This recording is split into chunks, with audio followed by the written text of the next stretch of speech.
परभणीच्या पडेगाव गावामध्ये काल रात्री जे आहे ते अहिल्याबाई होळकरांच्या पुतळ्यावरती कपडा टाकल्याच्या कारणावरून वाद झाला होता। प्रशासनाने हा पुतळा अवैध असल्याचं कारण देत या पुतळ्यावरती कपडा झाला होता। त्यानंतर ग्रामस्थ आक्रमक झाले होते। मी सध्या गंगाखेड पोलीस स्टेशनच्या बाहेर आहे आणि या ठिकाणी आपण बघताय की या ग्रामस्थांनी आता जे आहे ते या ठिकाणी ठिय्या आंदोलन सुरू केलेलं आहे।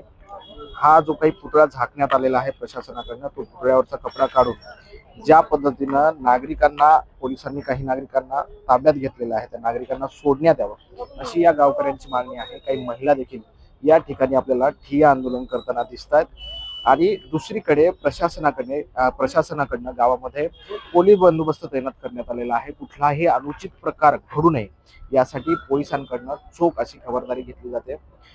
गावामध्ये सध्या तणावाचं वातावरण आहे आणि हा जो काही तिढा आहे, जो काही ग्रामस्थांचा जो काही वाद आहे, तो वाद सोडवण्याचा प्रयत्न सातत्यानं पोलीस प्रशासनाकडनं करण्यात येते।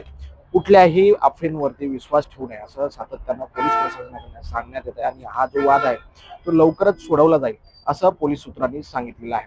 कॅमेरा पर्सन सुदर्शन पाटील सह ज्ञानेश्वर TV9 मराठी, परभणी।